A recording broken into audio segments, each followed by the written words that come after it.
दोस्तों, एक बहुत ही प्रचलित कहावत आपने सुनी होगी।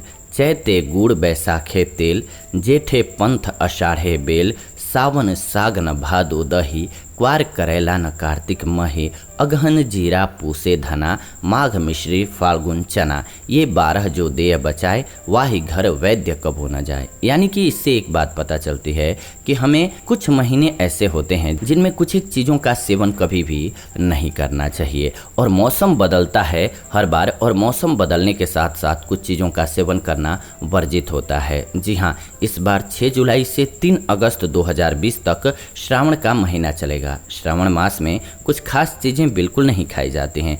इस बरसते गरजते मौसम में कुछ फल सब्जियों को नहीं खाना चाहिए, क्योंकि इन सब्जियों में इस समय पर विषैलापन बढ़ जाता है, जो कि सेहत के लिए ठीक नहीं होता है। श्रावण मास के दौरान वर्षा ऋतु पूरे शबाब पर होती है, सूर्य की धूप कम होती है, जिसके चलते पाचन में मदद करने वाले एंजाइम पनप ही नहीं पाते हैं। खास तौर पर पेप्सिन और डाइस्टेस 37 डिग्री पर एक्टिव रहते हैं। बरसात या चौमासे के समय तापमान कम होने से इनकी एक्टिविटीज कम हो जाती हैं। दूसरी ओर बीमारियां भी इसी समय बढ़ जाती हैं। व्रत में खाए जाने वाले फ्रूट्स, विशेष करके पपीते में पेप्सिन बॉडी को मिलता है। मौसम की संधि या ऋतु परिवर्तन के समय शरीर मौसम परिवर्तन को जल्द से स्वीकार नहीं कर पाता है, इसलिए ऋषि मुनियों के द्वारा इन दिनों व्रत रखने की परंपरा शुरू की गई। दूसरी ओर व्रत रखने से शरीर को स्वास्थ्यवर्धक सात्विक आहार मिलता है, जो कि इम्यून सिस्टम को यानी कि रोग प्रतिरोधक क्षमता को मजबूती देता है, इसीलिए आप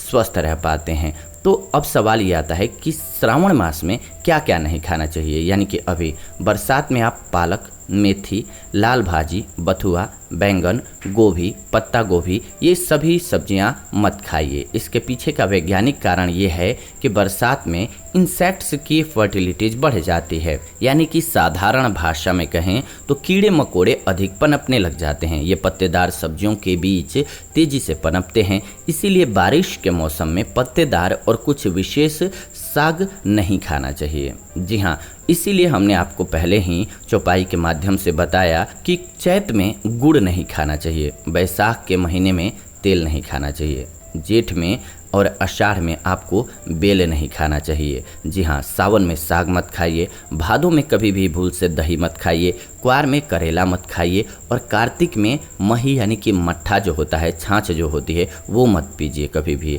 अगहन में जीरा मत खाइए, पूस में धान का सेवन मत कीजिए, माघ में मिश्री और फागुन में चना का सेवन मत कीजिए। ये 12 महीने में जो लोग ख्याल रख लेते हैं कि इन चीज़ों का नहीं सेवन करना है, कौन से महीने में क्या नहीं सेवन करना है, वो हमने आपको बता दिया, तो वो लोग जीवन भर स्वस्थ रहते हैं। इन दिनों में जो लोग कम खाते हैं उनका शरीर ज़्यादा समय तक फिट रहता है। कब? श्रावण के महीने में। वहीं पर ज़्यादा खाने से आपकी उम्र ढलने लग जाती है, आप बीमार होने लगते हैं। उपवास करने से शरीर आरंभ में परेशान होता है, लेकिन वक्त के साथ उसे भूखे पेट रहने की आदत पड़ जाती है। 12 घंटे तक कुछ न खाने वाले लोगों के शरीर में ऑटोफॉगी नाम की सफाई प्रक्रिया शुरू हो जाती है। ऑटोमेटिक बेकार कोशिकाओं को शरीर साफ करने लगता है। इसी को बोलते हैं ऑटोफॉगी प्रक्रिया, जो कि सफाई चलने लगती है आपके शरीर में। भूख और उपवास नई कोशिकाओं के निर्माण में फ़ायदेमंद है। ऑटोफागी की खोज के लिए 2016 में जापानी वैज्ञानिक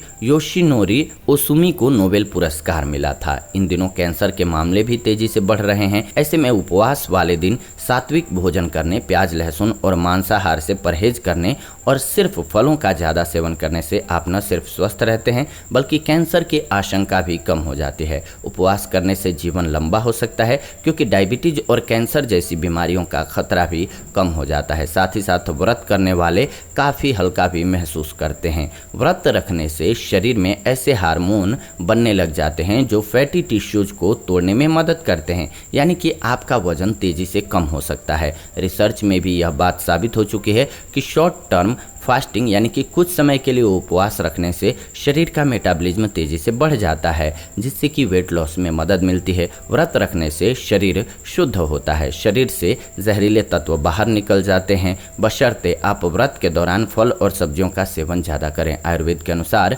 व्रत रखने से शरीर में जठराग्नि यानी कि डाइजेस्टिव फायर बढ़ती है।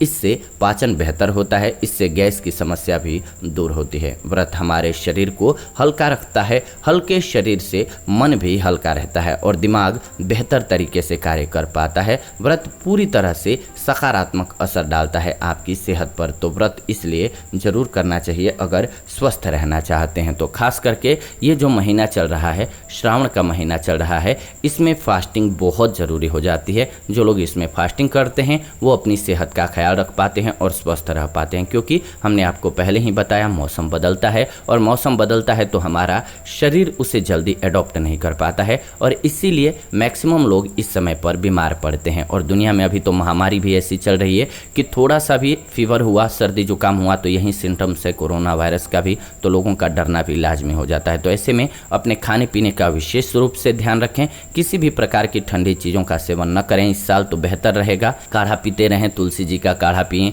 इसके अलावा काली मिर्च का बना लें, अदरक का काढ़ा तैयार कर लें और इन सब का सेवन करते रहें। इसके लिए हमने दूसरे वीडियो में बताया हुआ है कि आप अपनी इम्यूनिटी को बढ़ाने के लिए, कोविड से बचने के लिए क्या क्या सेवन कर सकते हैं तो बेहतर रहेगा, तो वो वीडियो जरूर देखिए। फिलहाल आज के इस वीडियो में इतना ही, विदा लेते हैं आज की इस वीडियो से। जुड़ेंगे नई वीडियो में नई जानकारी के साथ, तब तक आप सभी खुश रहें, स्वस्थ रहें। धन्यवाद, नमस्कार दोस्तों।